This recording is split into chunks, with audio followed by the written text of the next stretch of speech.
Welcome to What Democracy Looks Like in the podcast, hosted by me, Mary Layton. This week, I am re-releasing all the interviews from this podcast in their full-length versions. This is in preparation for the last episode of this season, which will be an interview with Nicola Sharratt on democracy in the United States. Nicola is a dual citizen of the United States and the UK, and you may remember that she was one of my first ever guests, talking about democracy in the UK in Season 1. Well, she is back to round off the end of Season 2, and she's certainly going to have a lot to tell us, because not only does Nicola live in Atlanta, Georgia, this year she volunteered as a poll worker in Fulton County. Yes, that Fulton County, the one where soon-to-be President Trump was indicted for election interference. So look out for my interview with Nicola on democracy in the US coming later in December. In the meantime, please enjoy this episode from February 2024 on what democracy looks like in South Korea. Hello, and welcome to the new season of This Is What Democracy Looks Like In, hosted by me, Mary Layton. In this and the next episode, we are going to be talking about South Korea. That is a country that made the transition from autocratic rule to democracy in 1997, so much more recently than some of the other countries we've been talking about up until now. Now, if you're a new listener to this podcast, firstly, thank you, welcome. I hope you enjoy it. Secondly, I do recommend that you listen to the episodes in order, which means going back to the beginning of Season 1 and starting with the UK, but you don't have to by any means. Some things will make more sense if you're following along in order, but you don't have to. You should also know that I cut a single interview into 2 or sometimes 3 episodes. So if you're only interested in one country, just make sure you're starting with part 1 rather than joining the interview halfway through. Okay, and that's enough of the boring introductions. Let's get on with learning what democracy looks like in South Korea. And I start this episode by asking my guests to introduce themselves, but these 2 guests are actually going to be anonymous, so they are going to describe themselves as they would like to be known to you. Hi, I'm Kim. This is my Starbucks name. That would be probably most common for a lot of Koreans because we have a lot of Kims there. Funny story, if you go to Starbucks in a place with a lot of Koreans in the States and you call out Kim, there will be 5 people trying to grab the same drink. I am a female person born in the 90s. So that would make me what's called an MZ generation, which is something that I think a lot of people would disagree with. It's a terrible way to label people, I think.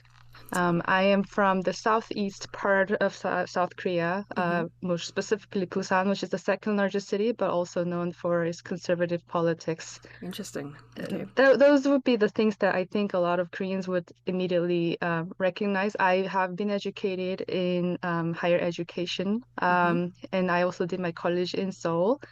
And this is an additional thing for, I guess, a largely US audience, but I've been in the States for about over 10 years now. I've lived in Chicago for about 10 years, and now I'm living in Texas, which gave me a whole learning lesson in terms of the American politics. So that would be my spiel. Yes. Excellent. Yeah. And when you say MZ, I'm really curious. What does that mean? So basically, in the States, there's the whole idea of millennial and then Gen Z. So in South Korea, they put it together and call it MZ generation, which a lot of people think it as very problematic because it's basically lumping a very large group of people together who might not share anything. And I think a common criticism is that older generation, the more established generation, wants to just see the young people in a lump, younger people in the lump. Yes. Oh, that's super interesting. Yeah, awesome. Thank you. Zeno, please introduce yourself. Hi, I'm Zeno. I'm currently a PhD student in a private university in the United States. I've been staying in the States for actually 5 years because I escaped from the United States for 3 years. And I was staying in Korea back then. And I studied social science. And I think my choice of Zeno for the name for today's talk will kind of show my person preference or personality.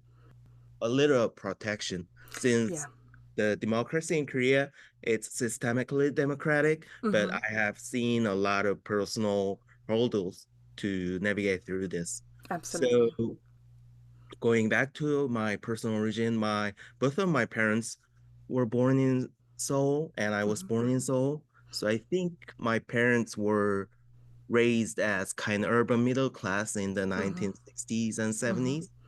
And I personally think my social class belongs to upper middle class.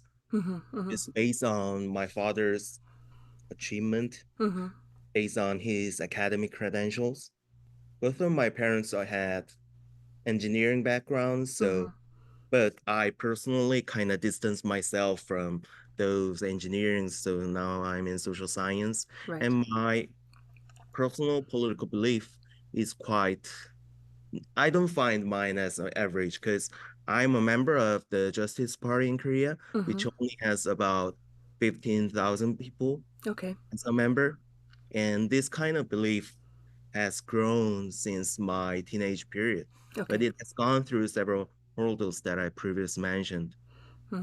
So today, I think I won't represent any of the average Korean who was born in late 1980s as a cis male, but I think it's gonna be a fun to talk with Mary and Kim. Thank you. Thank you. Okay, so one of the things I always like to ask to sort of ground us, we're talking in February 2024, is there any big event that's coming up? Like a big election that is going to overshadow our conversation? So there is a big election coming up in April. Please correct me, Zeno, if I'm wrong.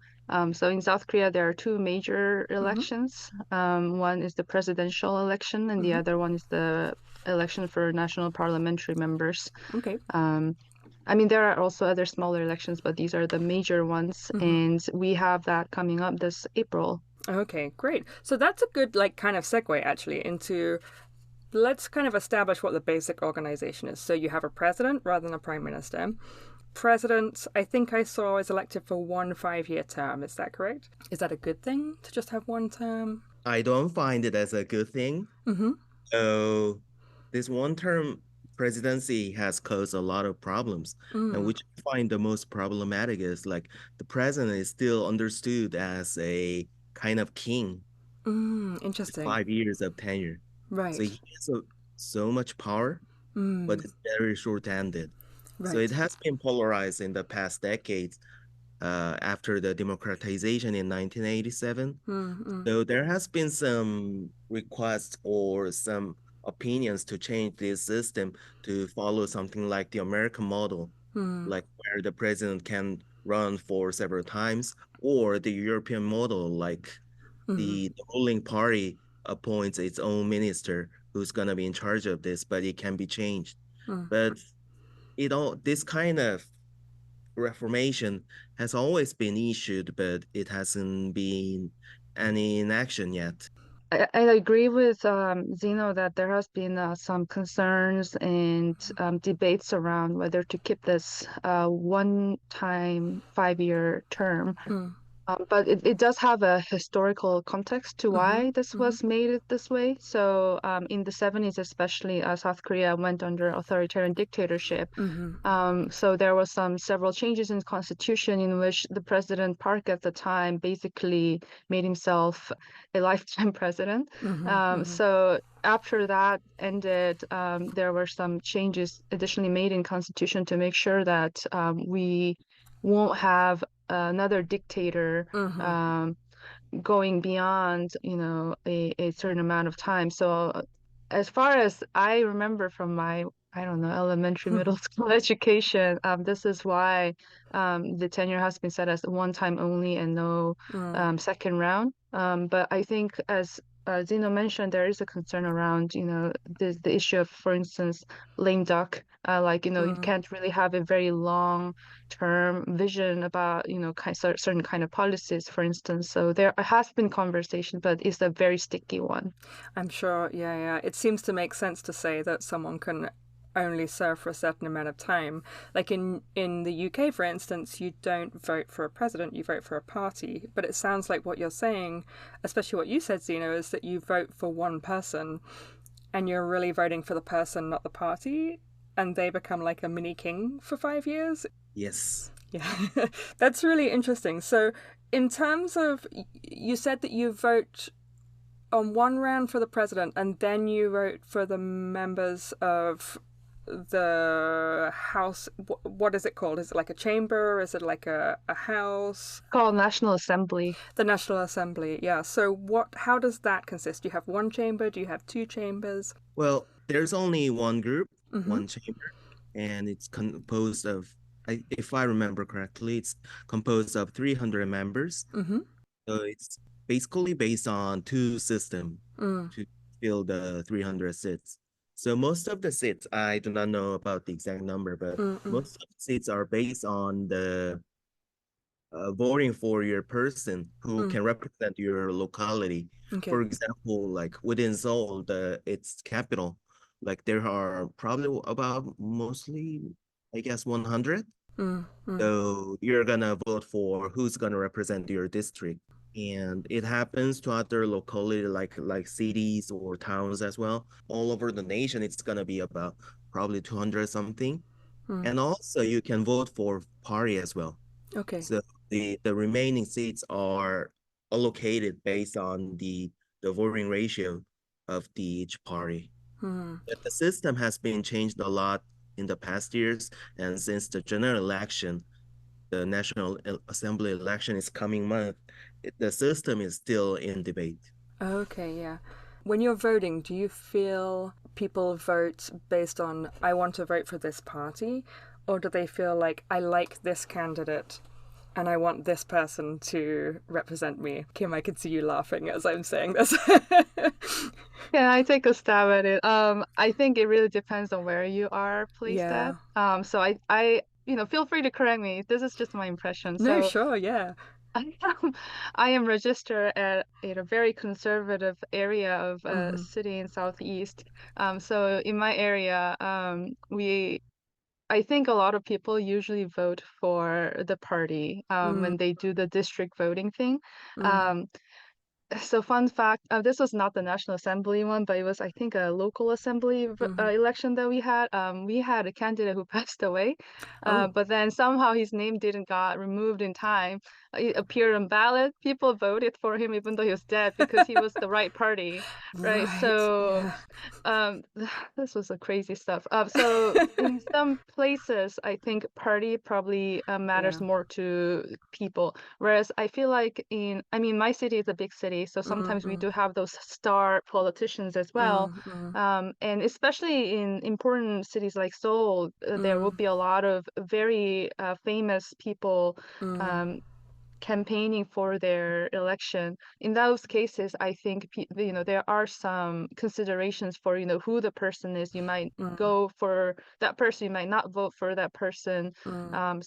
So that would be sort of my understanding of how people make decisions. So it could vary widely depending on where you are at and who the party decides to go out to do the campaign. Interesting, yeah. Well, how many political parties are there? Is it as like in the US when there's just like two and basically you have a choice of A or B? We have some, but it's, in fact, in general, it's more like two-party system. Okay, yeah. Ruling party and the opposition party, they eat up most of those seats, and there's a few remaining seats for the minority fringe parties. Okay, so there are, including your party, yeah. So there are some other parties that get seats. And I add here, I've been thinking a lot about this lately. So yes, there is a ruling party and an oppositional party, which roughly would correspond to, say, the Democrats and the Republicans in the States. But here's the catch. So they change names really often, where I sometimes just lose track of, like, I forget, like, okay, which party was this? But then you kind of know how it plays out, but then they just change names very often. As more recent years, there has been a lot of this what's called satellite parties. So they are parties. I'm probably being really mean here. I think it's more observed more often the case in the Conservative Party, where some of the politicians who want to be part of the larger Conservative Party, some maybe they're not strong enough. Maybe they don't have enough support, so they create satellite parties, basically making arguments that pretty much align or even become more extreme in their own ways to the major party. And then if they actually, individual politicians, manage to get themselves way back into the major party, then the satellite party dissolves. That happens a lot, I think, with the more conservative arm of the politics. I don't know a whole lot about the more liberal arm, because I think they pan out a little differently. There are smaller parties, there are smaller coalitions, but I have a sense that there are deeper sort of ideological or perhaps differences in political views. So, for instance, I cannot see myself as, Green Party going hands in hand with the larger, more liberal party. In certain cases, I cannot see the individual candidates, just casually relocating themselves to the larger party unless there's like some serious issues. So I think it just works out differently based on what kind of politics that you're engaging with. But that's just my take, and maybe Zeno has more to say about this, because you mentioned the Euro Justice Party, and that is considered a sort of a third party. That's not the major party. Well, I just want to say as well, I find that really interesting because it kind of suggests that's a way that disagreements within a party are able to manifest, right? One of the things I always find really strange and disturbing about the US, particularly looking at the Republican Party, is there's no real space for disagreement. Like, everybody has to always vote in one way, everyone has to always vote in the other way, and it doesn't seem like, it seems like if there is disagreement within the party, what you're saying is they will form a satellite party, they will work it out that kind of way, and if they agree, they'll come back again, kind of thing. I think it's wrong. not Okay. about. I don't think it's about. I mean, sometimes it is about disagreement. But I think. Or schisms. I think it's more about power graphs and schism for sure.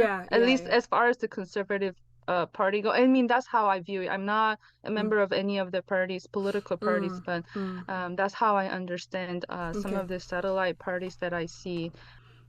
Yeah, I would like to add more context to Kim's explanation. So the previous general election, the National Assembly election, happened in 2020. So before that election, the parties in the parliament made a settlement about these, like the representation system in the national parliament election, except the current ruling party. Its name is People Power Party, but they are conservative and authoritarian, I would say. Anyway, so these parties made like the settlement was about, we should build a new system which can represent the overall support for the parties, especially for the fringe parties. For example, my party like scored about 9.7% out of 100 in 2020 general election. According to them, let's say these 100 seats are allocated for this representation system out of 300. So it should have been like 9 or 10 seats for the Justice Party. But after this settlement, the People Power Party, they said, we're going to make a satellite party to eat up within these 100. Because without this kind of thing, we're going to give a lot of seats to the Democratic Party. The Democratic Party followed this suit. So as a result, there were several like fringe parties like which made alignment with these two major parties. And as a result, the Democratic Party won the whole general election with 180 seats. Like, so my party, Justice Party, which scored 9.7, only got 6 seats in total from out of 300. So is it almost like pretending you're having coalition politics by saying, oh, actually we're forming a coalition with all these satellite parties, but really you're just pretending to have lots of different, like breaking yourself up into lots of different groups to take advantage of rules about how you assign seats within the... Okay, that seems very devious. So you mentioned you guys have a constitution. It sounds like the constitution is something that can change, right? How is that seen? Is it seen as something that changes regularly, that is pretty malleable? I'd say it's actually a pretty big deal to change the constitution. It has changed a lot in the past, but it's because South Korea had a very tumultuous political times. So I think it is generally educated that constitution is something less malleable, and it should be something that's more stable. But it's also an option. It's not like the US where you're trying to refer to some really ancient text as something that cannot be altered. I think there is a bit of an open channel to thinking about what can be changed in the constitution. I mean, certain things obviously people will not agree. We have had a lot of debates around also the changing of preamble to constitution, whether to recognize some of the more recent past events, such as the Gwangju uprising in 1980s. Whether to include that or not, and how to word certain things. So there has been an ongoing debate about what elements of the constitution should be changed, and I think it all has to do with the agreement that constitution is something that should be upheld seriously. We actually, in protest, we even have songs that quote the first article of the Constitution, and it's very widely sung. So I'd imagine most people, young people who grew up during, with a lot of protests, probably even know some of the lines without even having to exercise their memory muscle. So it sounds like it's a document that's considered it's changeable, it's malleable, but it's not something you do lightly. It's something that has to be extremely significant. Yeah, I want to add more context to this. So the current system is the Sixth Republic since 1987, after the democratization. So there has been some request to change the constitution in the late 2000s and early 2010s among the Democrats and the liberals. That we should change our constitution to reflect the social changes. And the meaning of constitution still matters to these liberals and Democrats because the candlelight vigils or some protests from civil society, like the main theme of these protests always goes back. We should go back to our constitution. This is our first principle from the constitution. So this is kind of working as a kind of civic religion among the citizens to reflect on and to take action. Interesting. It's kind of fascinating to me, coming from the UK originally, where we don't have a constitution, to see all the different people I've been talking to who are in countries that do, particularly countries that have survived dictatorships and come out the other side and have had several rounds of rewriting their constitution. To think of it as, like, on the one hand, it is a really important thing to... a very powerful thing to say we are making a reset. We are saying what are our fundamental principles that we want to found the country on. But on the other, like, how often do you change that? Like, if society is constantly changing, are you going to re-update it every 10 years? Like, if you're constantly updating it, does that make it meaningless? Like, what is how do you balance continuity with change? It becomes this really kind of philosophical question in many ways. I think one thing to maybe contrast with the US is that South Korea is a relatively young democracy. So there is a recognition that these constitutions and whatever that have been put out as something that the society agrees with, there's an idea that these are all arbitrary. I mean, these are I think arbitrary is the wrong word.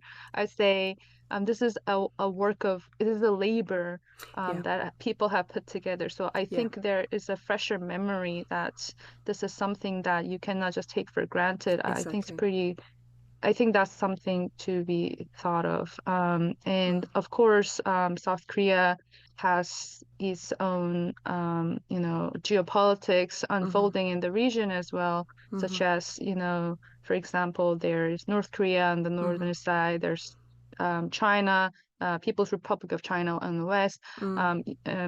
There's also Japan and then, the other countries around US present is also the US have army bases in South Korea.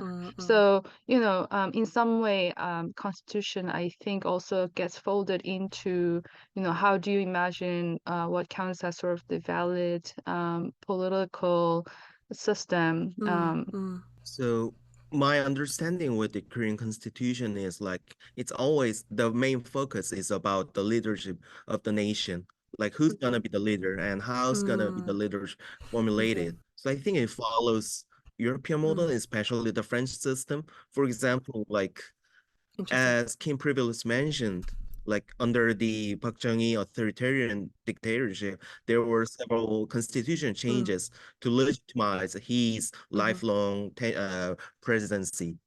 So I think the next constitution change might be again with the like how we're gonna change the terms of the presidency, or will we go back? Will we go to some like prime minister system or whatever it is? Yeah, yeah. I like the idea that you're implying there, Kim, that because it's in such recent memory, it's still, you're more aware of the fact that it's created by people, in a sense. It's created for a reason within a context rather than becoming like an almost religious artifact. I also want to also want to add that in the judiciary system, so I agree with Zeno that South Korean system, some of it actually comes a lot from Europe.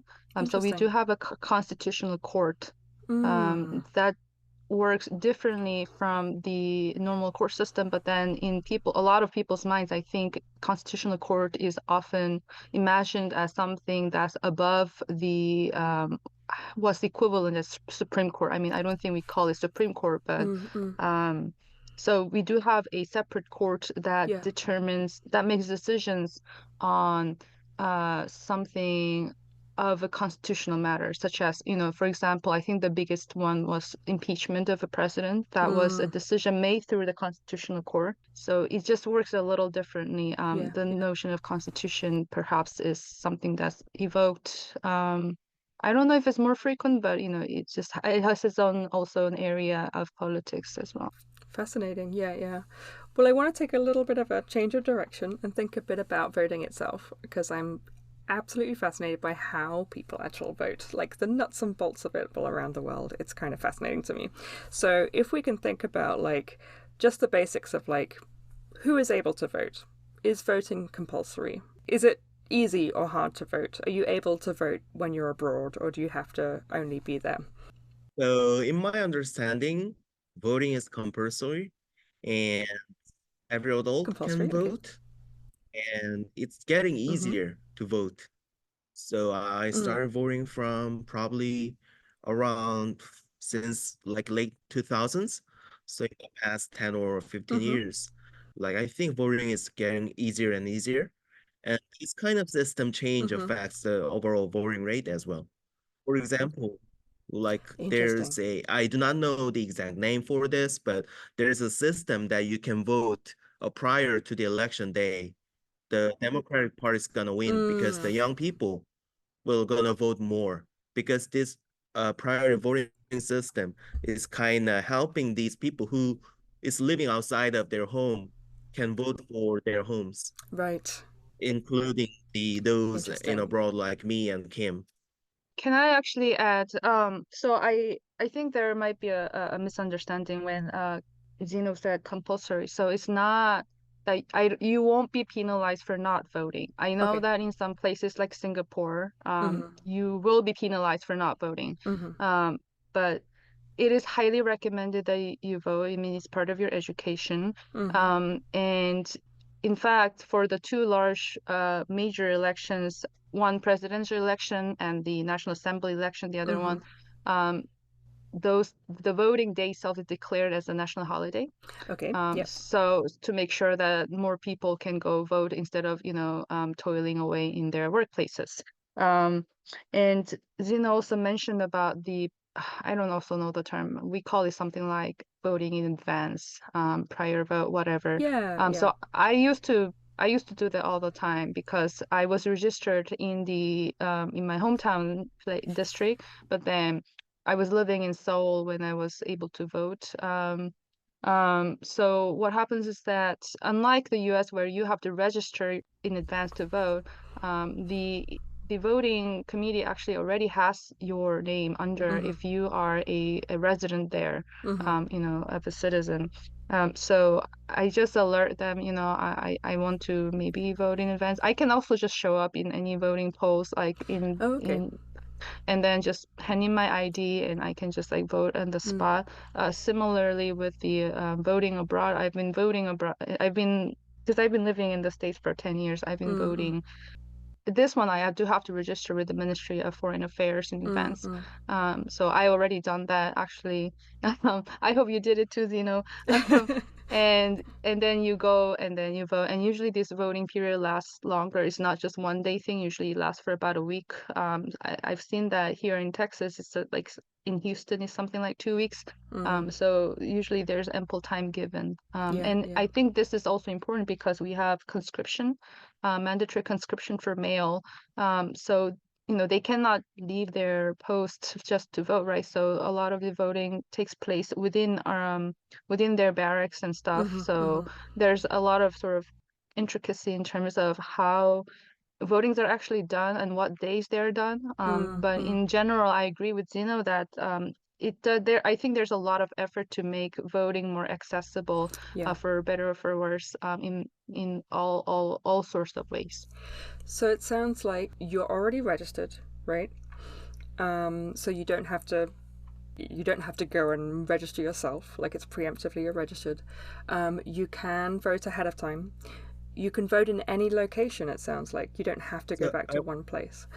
So go ahead. I like the term advanced voting. So during the advanced voting period, you can vote anywhere. But on the election date, you have to go back to your district where you are registered. And presumably that would be a particular place in your district, like go to this school, go to this place. Yeah.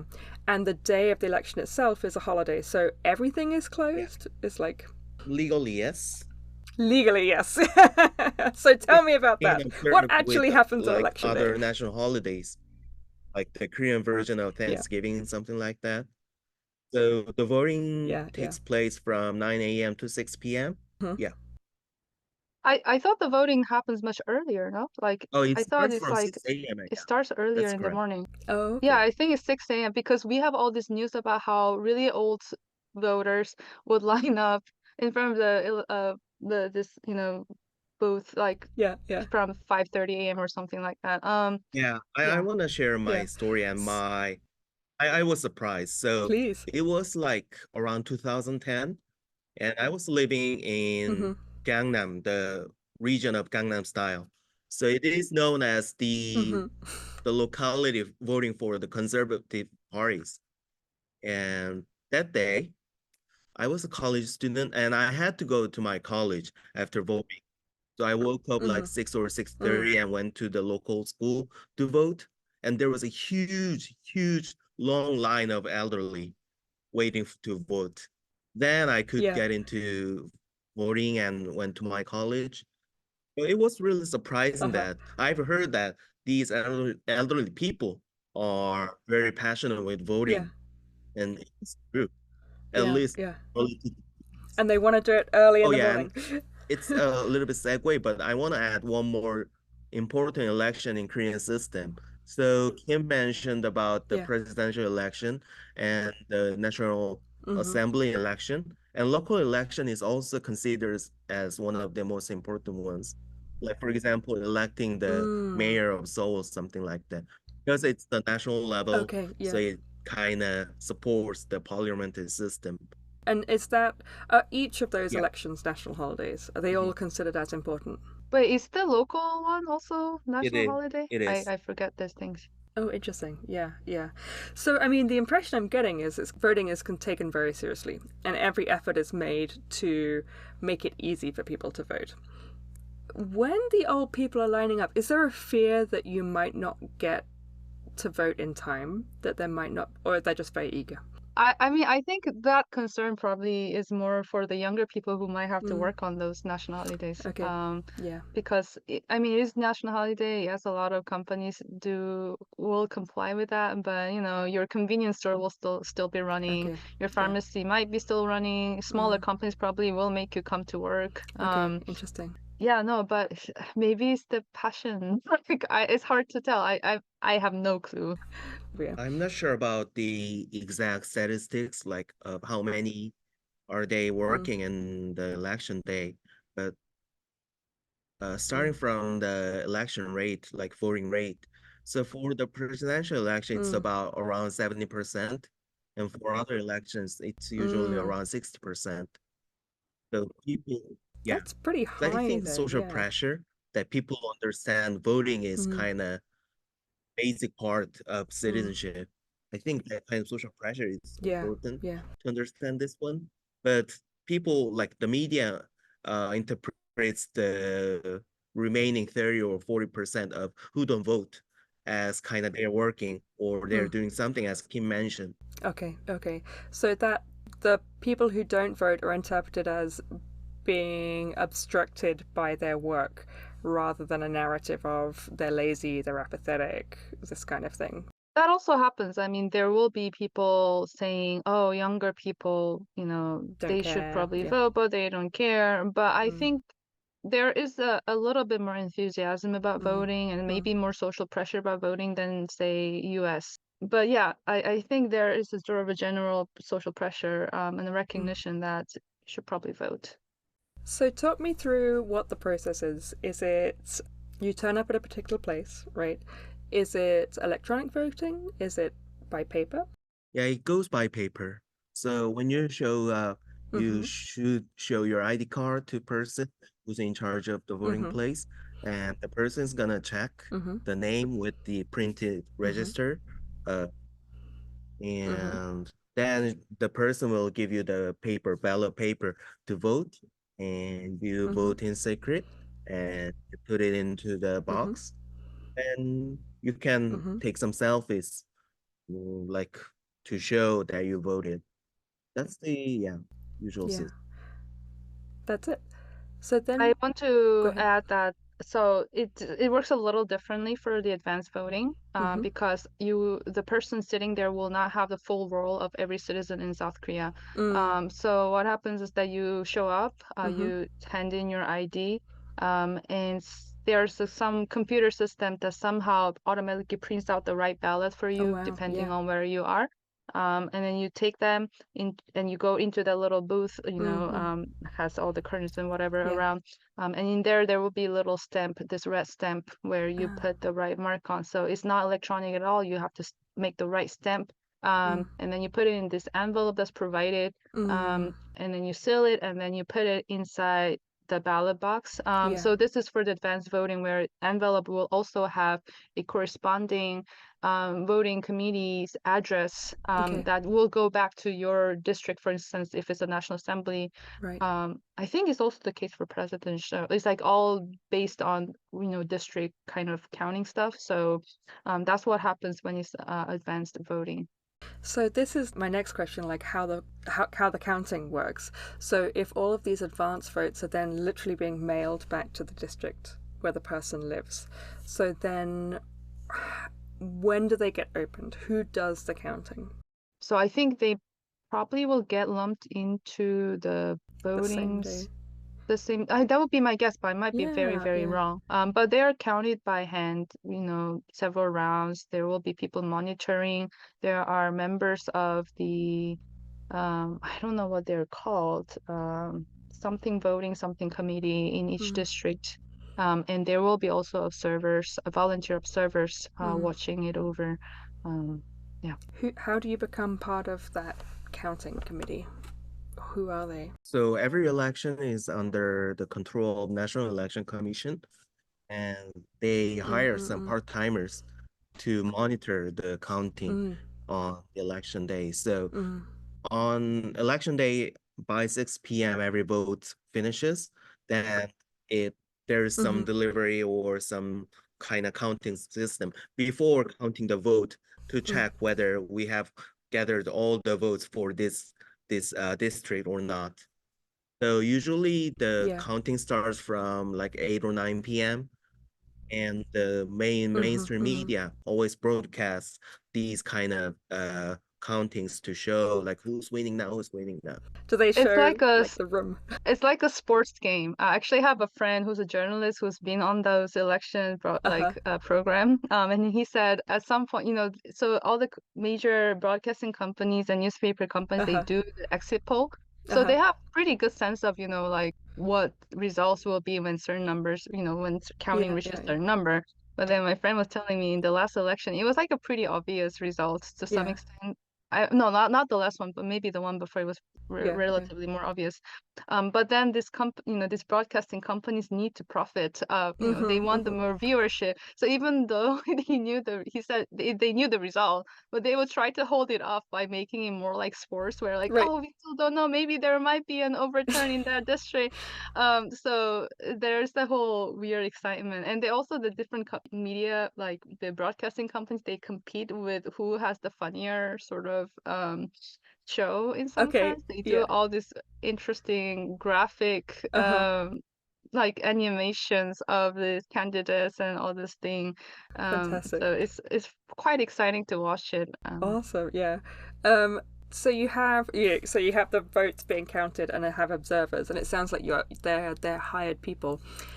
Do people trust this system? I guess this is my question, because to me it's really interesting. Like, do people tend to, with a paper system, you can literally see it, right? There is a piece of paper in front of you, it makes a lot of sense to people. Here is a piece of paper, the piece of paper goes in the box goes here, a person counts a piece of paper. Like, you can see the process the whole time, as opposed to a machine, electronic voting, where it's all kind of hidden inside a black box. How do people feel about the safety of this system? I have never been in the counting place, so I'm not sure. But my understanding is like in one counting place, there will be several observers from each party to observe the counting system. So it kind of prohibits the kind of manipulation of the voting, the counting.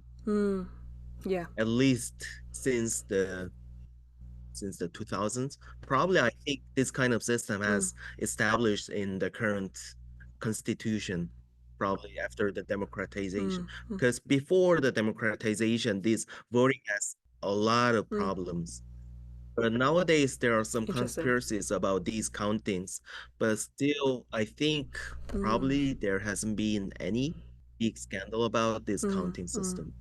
Likewise, I agree. I think, and compared to especially the US, there is a little more trust put toward how their votes are being counted. And also, it's like not that hard to volunteer yourself to be present at these voting offices. I mean, Interesting. Another thing, I think, one thing to notice that South Korea is in terms of area space, is more condensed. It's like a much smaller country, so I can just walk over to the office easily if you're living in a city, right? To just go and watch. So it's not a huge deal. And also, I agree with Zeno that it's likely that this system has been put in place more recently, because we do have a specific term called Jim election, or gym election, is that the right term? Gym voting, where during the authoritarian period and all that, people were forced into the gym, and it wasn't like really a secret sort of voting. You kind of know who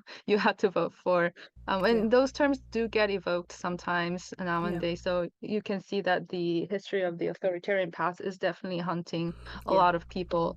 Having said that, there has been more recent scandals of or in conspiracy theories around, votes are being rigged and stuff like that. But I would say at a smaller scale, and it's sad that I think some of the more extreme right-wing media and politicians are kind of trying to hype up that theory. But I think the more general sense is that that's BS. Yeah. It's like it's a conspiracy theory that's kind of fringe, rather than an actual sense that something is untrustworthy. But I mean, there is a role that conspiracy theory play, and I think it does have an increasing role that it plays in the Korean politics at the moment. And I mean, I think they are not unrelated with the ways in which conspiracy theories are being brewed in safe places like the States. Right. But it has not taken up to a scale of which we see in the US, for instance. So we're going to take a break here. We will be back for the second half of this conversation in the next episode. Hello and welcome back to This Is What Democracy Looks Like In, hosted by me, Mary Layton. So this is the second half of my interview with Kim and Zeno about democracy in South Korea. In the second half of this conversation, I asked Kim and Zeno to help me understand some recent political events in Korea that seemed from the outside very dramatic. These were things that I had been reading about in the news before we did this interview. So for instance, there was a corruption scandal about the First Lady's handbag. An opposition leader going on hunger strike, a politician who was stabbed in the neck while walking in the street, and another elected official who had been attacked in the street by a teenager.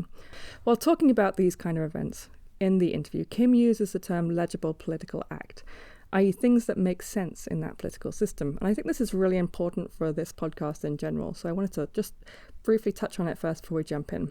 To understand what she means by this, think for instance about a politician in the US shaking the Bible during a speech or saying a prayer. In many countries, including the UK, invoking religion in this way would be unthinkable. It would be so unexpected, people would find it really bizarre. But in the US political system and culture, it makes total sense. We know what type of image they're trying to project and what they're trying to say when they invoke God and the Bible, so it's legible to us. We can read it as a kind of political act. Another example that we've discussed in earlier episodes of this podcast, particularly in terms of the UK and Chile and a little bit with Mexico as well, is the involvement of students in politics. So, for example, in the Chilean episodes, we talked a lot about how it's totally normal for students to go on strike and form massive demonstrations, and other adults would join in and defend them, and that's considered totally normal. It makes sense. It's legible. It's something that would be unthinkable in the US, like students would not be taken seriously as political actors in the US democratic system in the same way. So what you're about to hear now is a discussion where my guests, Kim and Zeno, make legible for us the more unique cultural elements of the political landscape in South Korea that have otherwise been presented in the Western press as weird and kind of salacious. And I really appreciate that about this discussion from them. So yeah, here we go.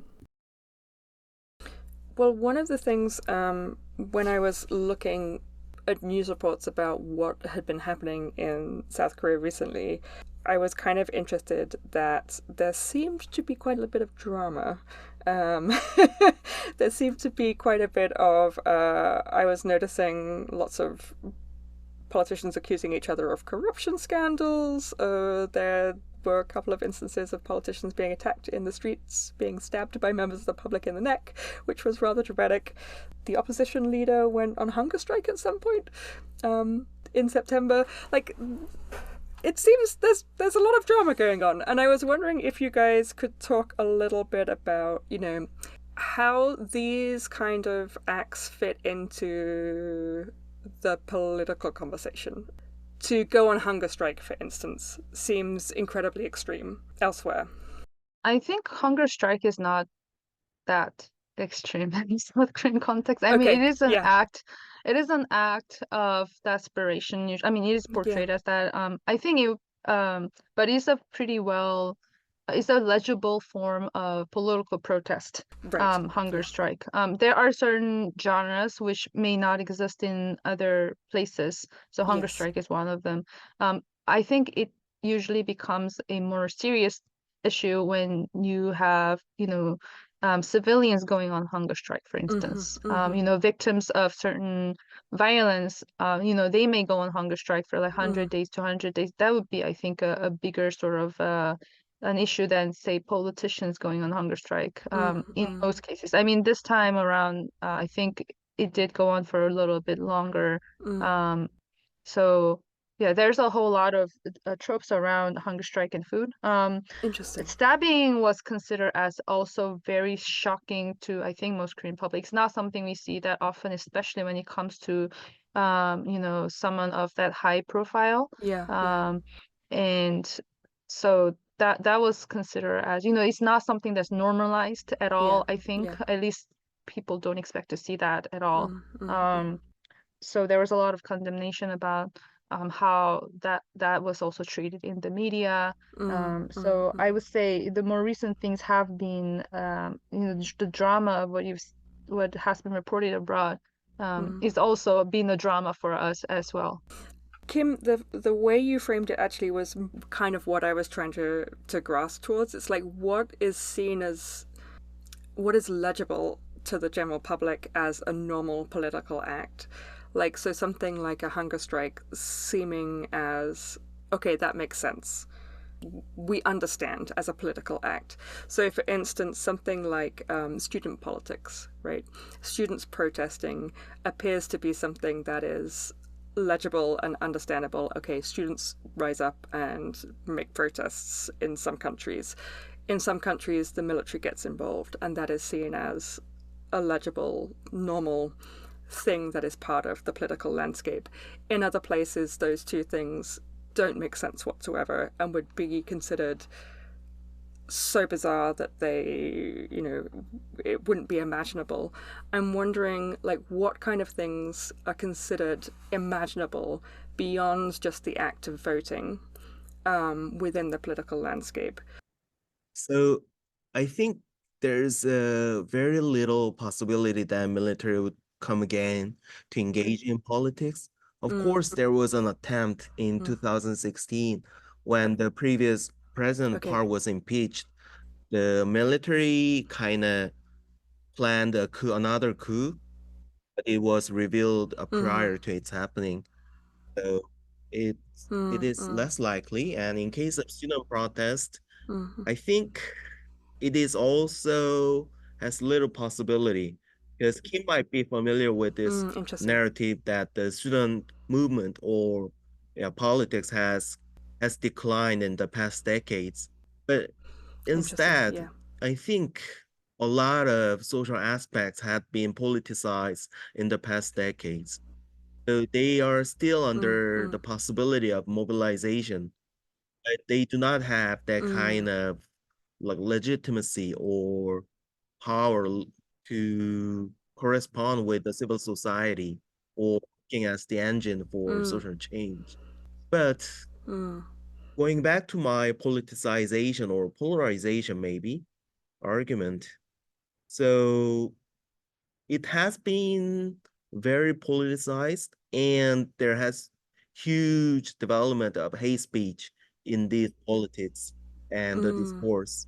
For example, going back to the hunger strike is still a thing, but it's not anymore a big thing, not socially regarded as the weapon of the week, because there have been several hate speech or actions, eating strike, like eating chickens in front of those people who are on hunger strike by the right wing or the incels.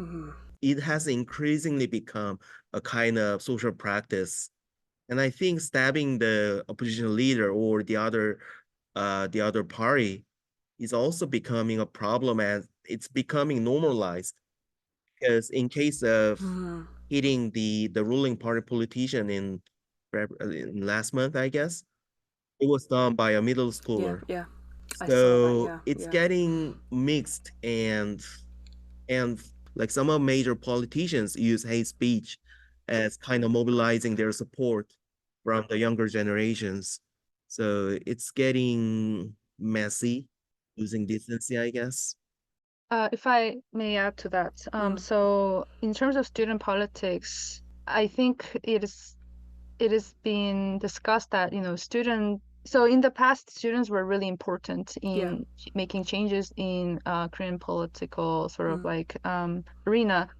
College students, high school students, a lot of protests, you will see them. In fact, in the during the dictatorship, there has been various measures placed against college students or university campuses, having police enter those campuses and so forth to so that they wouldn't protest against the ruling party or whatnot. So that has been part of the narrative of the democratization of South Korea. That has been part of the regular narrative, but nowadays there has been, discussions around, oh, there's no such politics as much as before.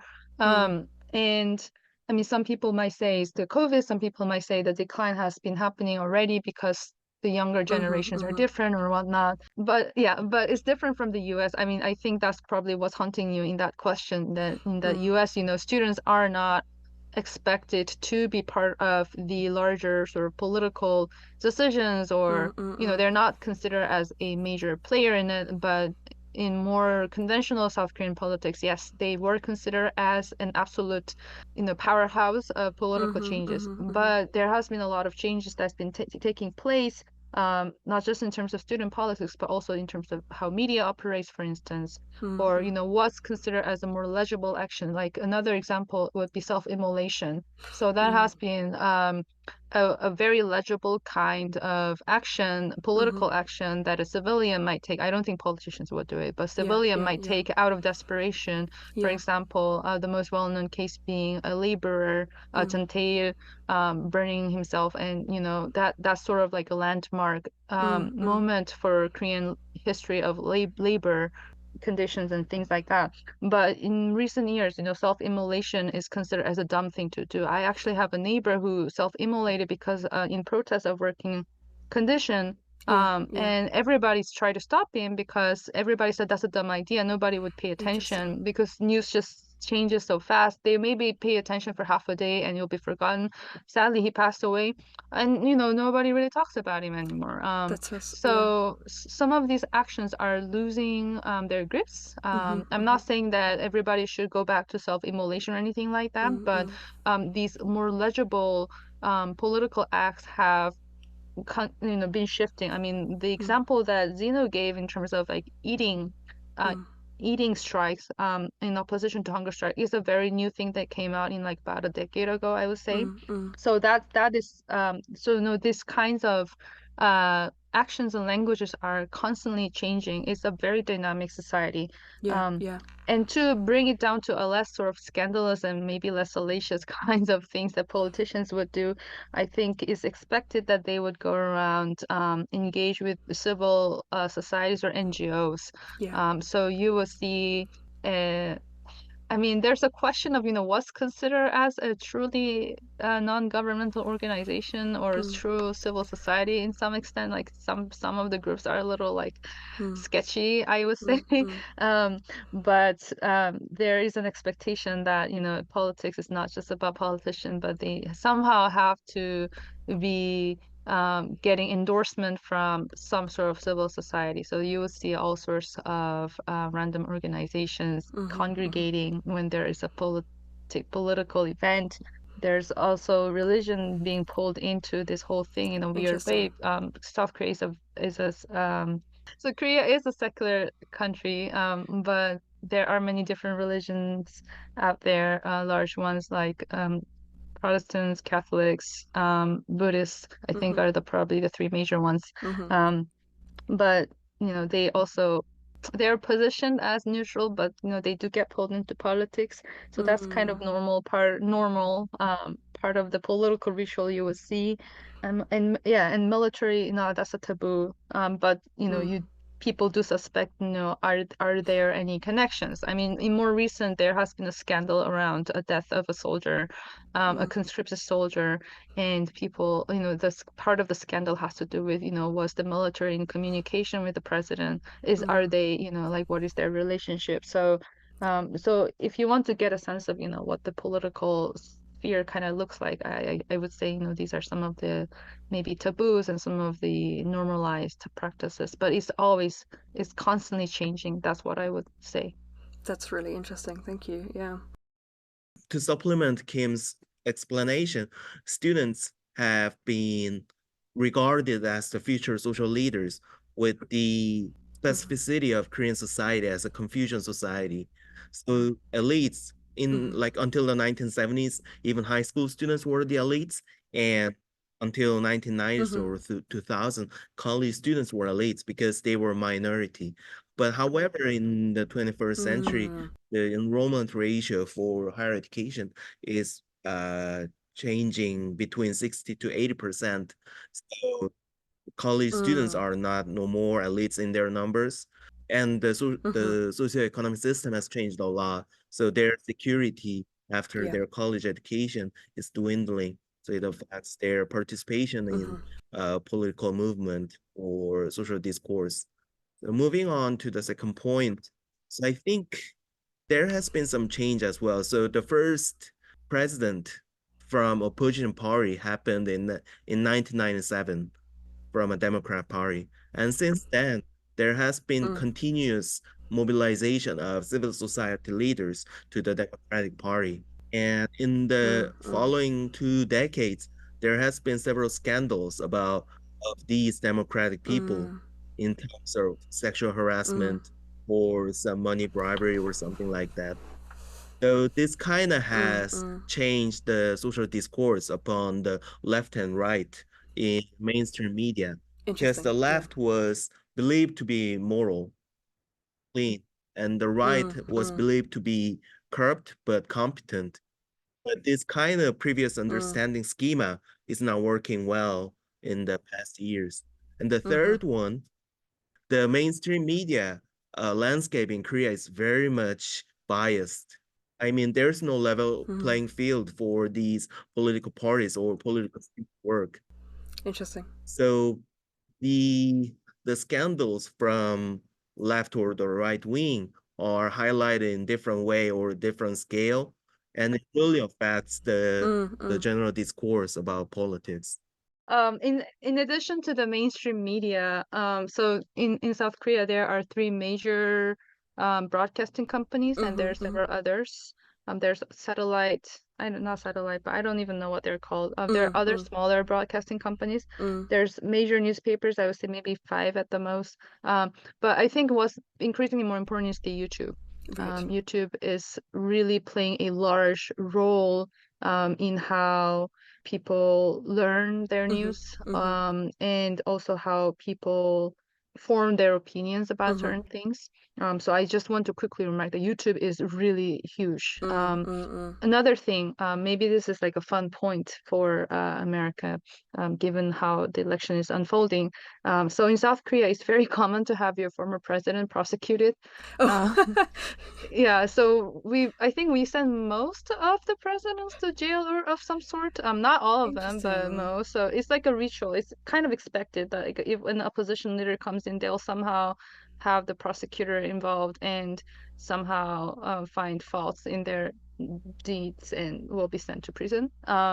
So in this whole Trump thing, it's been kind of exciting to watch how people have been shocked about the idea of sending your former president to prison. But I think in South Korea, it's fairly taken for granted that there will be some sort of criminal investigation taking place afterwards.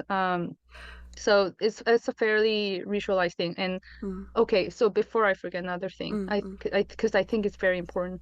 In South Korean politics, the role of prosecutor, the history of their role is really, really significant in understanding how South Korean politics have formed. I think it's interesting in the US that there has been a rising recognition of the role of prosecutor, and more broadly. But in South Korea, the prosecutor has the history of serving the authoritarian government for a long time. And so the current president that we have is actually from the prosecutor's office, which has all sorts of baggage with it. I'm not trying to say that whatever that's, the kind of accusations that's happening against Trump is, wrong or anything, but I'm just saying that there is a larger role assigned and more sort of collective memory about the prosecutor's role in South Korean politics. Sort of quickly, I want to think about, and we're getting close to the end now, in terms of this whole idea of every president you have, you then send to prison for corruption. Is it seen, those kind of corruption scandals, and I saw the expression dictatorship by prosecution come up in some of the things I was reading, but this idea that every politician is accused of corruption, everyone is being prosecuted through the courts by their rivals the whole time, is that seen as real? Or is it seen as part of, like, oh, of course you just attack your opposition? Is there the sense that every politician is corrupt in reality and therefore untrustworthy? Or is it seen as just a political gesture? Like, do people... let me take a stab at it. Yeah. I think it can go both ways. I think there is a wide recognition that somehow politicians have their dirty hands somehow. I think that's fairly widely accepted. But when it comes to actual prosecution, I think it depends on who you align with or whose views you share with. But yes, I think people will. I think, for example, I'm thinking of prosecuting the impeached President Park or prosecuting President Lee, who was before then a president, for corruption. I think those are real charges that need to be placed. And to some extent, there is a whole thing of, voting for justice. There's a whole idea of voting for justice in which you suspect your current president being corrupt and problematic, then you would vote for the oppositional leader so that that person could be prosecuted. So there is that kind of logic also at work. But at the same time, I do think that in certain cases they can be unnecessarily nitpicky about prosecuting. So it's usually considered as a punishment against your opposition so that they wouldn't grow in power again. Because, if they take charge in office, you will get prosecuted. Right. And I in fact, actually, we did have a president who committed suicide, or I mean, is seen as committed suicide. I mean, there's a lot of conspiracy theory around that. President Roh Nomuhyun, and that usually blame is upon the prosecutor's office for exceedingly conducting the investigation to way too much. I mean, it depends who you ask. Some people might say, oh no, he had good reason to commit suicide because he was corrupt. But then other people, I think most people who lived through the era would probably say, well, the prosecutor office, who was obviously in service of the new government, was just doing it too much. Try to find faults. So I think it can go in different ways, and it really depends on who you ask. But yeah. Well, the final thing I really wanted to think about is, part of what you were saying, Kim, about NGOs and so on. Given all of this, is there a sense that, I mean, we can talk about elections and the drama and the salaciousness, but is there a sense that the way that the system works leads to a society that actually functions? Like, is there a sense that if you as a normal citizen had some problems, you had a complaint, had something that you really cared about, there was somebody you could go to, there was a representative who would take your issues seriously, that ultimately it's not all cynical, there is a genuine and rational plan for improving society in terms of like social services, health, infrastructure, that all of this drama of electing people, of political parties and so on, does lead to ministries and departments that represent the people and create public services and keep society functioning. I'm quite skeptical about the working system or the prospect of the health of the overall society and system. So I wouldn't say long about this, but it is really problematic. And I think the state capacity inheriting from the previous state model has worked, but I'm not sure whether it can sustain its capacity in the future. Interesting. I don't have a good answer to that either. I think most people are pretty skeptical about the current system in one way or another. And in fact, the future of South Korea as a nation state, there's a lot of conversation about declining birth rate. And if the population structure changes, if the size changes, will any of the current system working, not just the election, not just in terms of who's voting for whom, but also like all the national pension system or the national healthcare system, all these big things are right now in question. There's also increasing discussion around immigration policy, because South Korea is traditionally not a society that used to take a lot of immigrants or anything like that, but it's been changing a lot.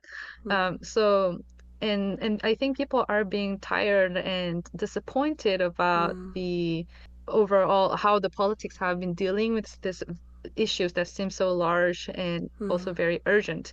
Having said that, I do think that there are genuine efforts to make changes, and it's important, I think, to also not replicate the narrative of exhaustion and hatred toward politics in general. Although I think it takes a lot of conscious effort. I mean, I do think that, I do wonder, I have friends who are journalists, and I do wonder, how are they even keeping themselves up when they just, have to report about all this really abysmal kind of stories, really, it's just like mentally tiring. I think also, like, politics is a part of a more everyday conversation in South Korea. I don't know so much about the US. Maybe it is, maybe it's not.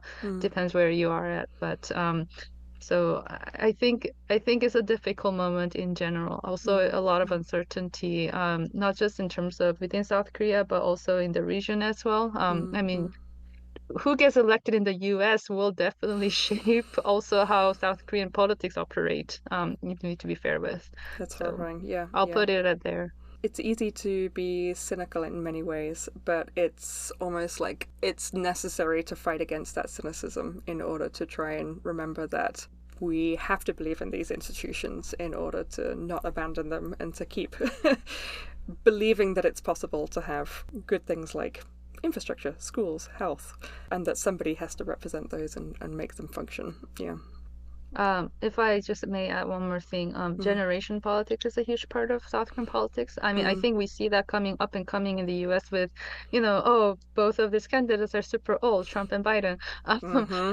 Similar conversations, I think, have been happening in South Korea with, a lot of politicians aging, and what do you make out of older population, the segment who's also getting larger because South Korea is an aging society.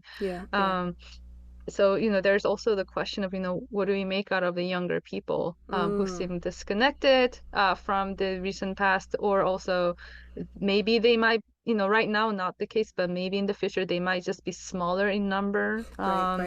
So there's all that questions around also future generation as well, and what even South Korean society might look like, that those questions are all at stake. Yeah.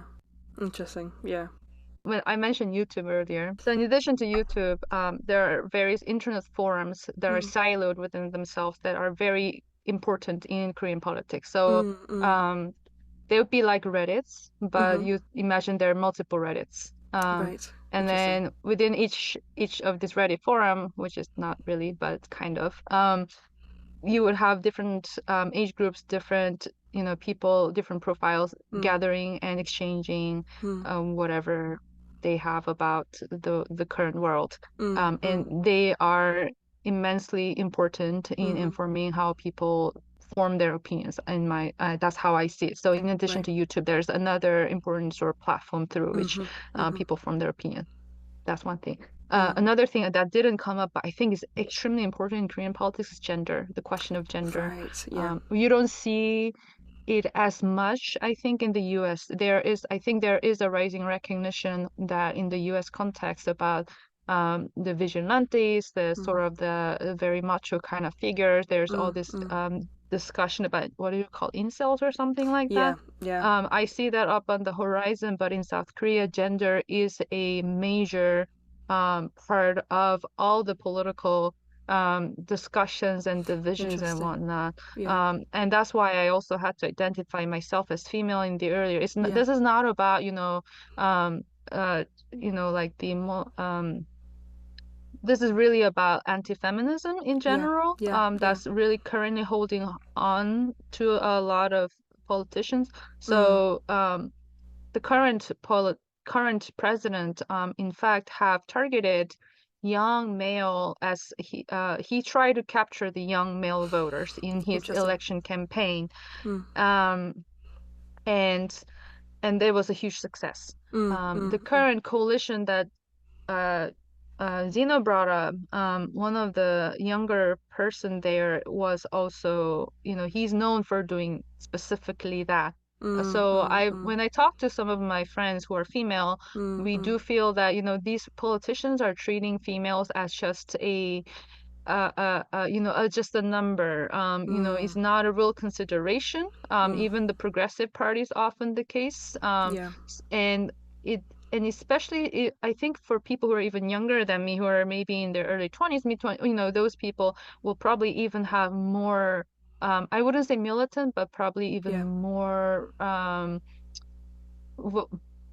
earlier, ideas about feminism or about the gender kind of thing in the earlier years. It's a divide. It's a huge divide. That's just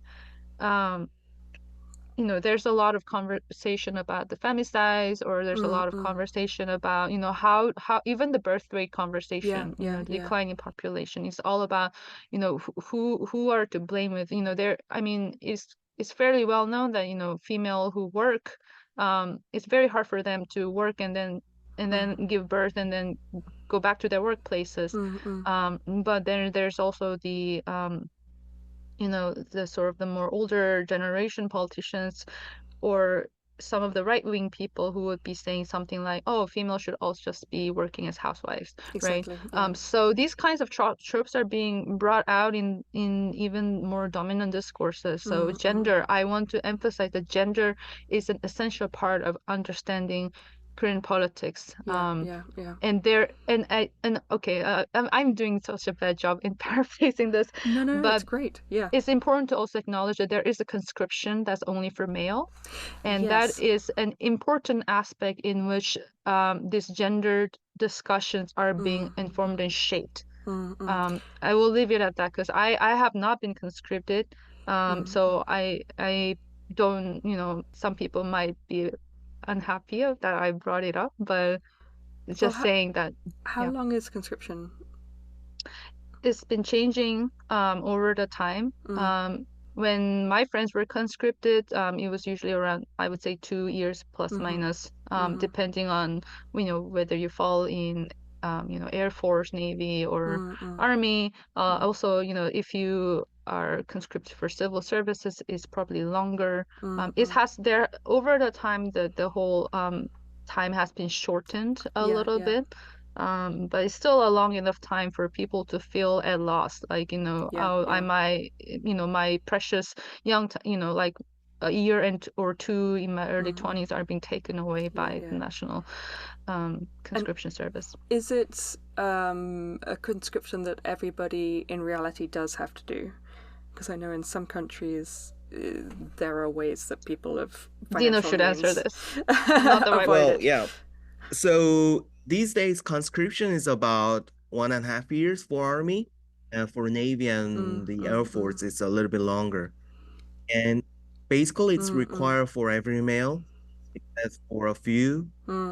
And the boundary for conscription is getting larger, especially in the recent years, because of the low birth rate the past decades. And as Kim mentioned, there's a new group of young politicians who use anti-feminist hate speech to mobilize the young males. And the gender is really, really becoming a huge issue in Korea. But the current politicians, most of them do not pay attention to it because they know nothing. Right. Well, I'm thinking I wouldn't agree. I wouldn't say they don't pay attention to it. I think they actually capitalize on it. I think they know very well that gender is the big agenda. I think they're pretty well aware of where the conversations are heading, but I think they're capitalizing on their own behalf. It's not about that. It's not. I don't think it's coming from ignorance. I think it's actually coming from bad faith, to be honest with. Well, it does seem like it's this trifecta of intergenerational conflict, gender, and rise of hate speech, that there seems to be a connection between those three. Very, very much. Awesome. Well, the final question I always ask everybody is, what does democracy mean to you? Do you think that you live in a democracy?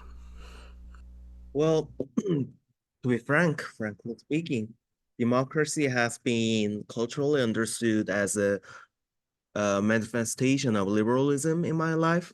I think in terms of that understanding, it has been over overall liberal, but not in its perfect state. So I think it still has to change more, or it has to become more perfect. And that might be the responsibility of people who are making this podcast and who are listening to this podcast, I guess. That's a good answer. I like that. I don't know what democracy is to me. I mean, this is a bad answer. No, it's but fine. It's an honest answer. I like it. I do think that it matters. It's nice to see some dynamism. Even though, some politics I just don't agree. And sometimes you do see political leaders or politicians who seem to have like lost visions and just trying to like grab power or any whatsoever. But it's kind of nice to see that there are people who are still kind of fighting over different agendas rather than just submitting to it or giving up on it. Absolutely. Even if we don't agree with, is this kind of where you're going? Even if we don't agree with people that, like, if we all agreed, it wouldn't be a democracy. I mean, I'm not putting in that optimistic view, but right. I'm just saying, I just like the way that there's still the dynamism. I would be more concerned if there's no dynamism, in the sense that people are, there's still a lot of dynamism in terms of like, what should South Korean society look like. There's a lot of conversation around it, one way or another. It's very divisive. Sometimes it's very hurtful because a lot of hate speech and all that. Yeah. But I think it's still good that there are those kinds of conversations taking place, though I would rather see it not evolving into more violent politics. Absolutely. But I'm just saying that that it's better than just going for, say, stability. So basically, so I don't know. I feel very conflicted about this. I am sorry. I don't have a good way of like that is actually a saying wonderful what way it of means. saying it, because it is complicated, right? And I think that's the whole point, right? There is no simple answer, because it's on paper, in a slogan, it looks really simple, but when you actually put it on the ground, this is the whole point. It is really complicated. It's really hard to pin it down. Like, we want difference of opinion, but we don't want hate speech, right? So here's a way to tackle it. So, as someone who's introverted and who's just tired of life, I'm impressed that there are so many people who are out there trying to do something in the politics, and I appreciate that. Yes, awesome. I like it. Thank you for listening. Okay, if you enjoyed this podcast, you can subscribe, share, or even support us by going to the website www.democracyinpodcast.com. There you can find more information about the topics discussed today, as well as updates on what's coming next. This has been a re-released episode from the What Democracy Looks Like In podcast series.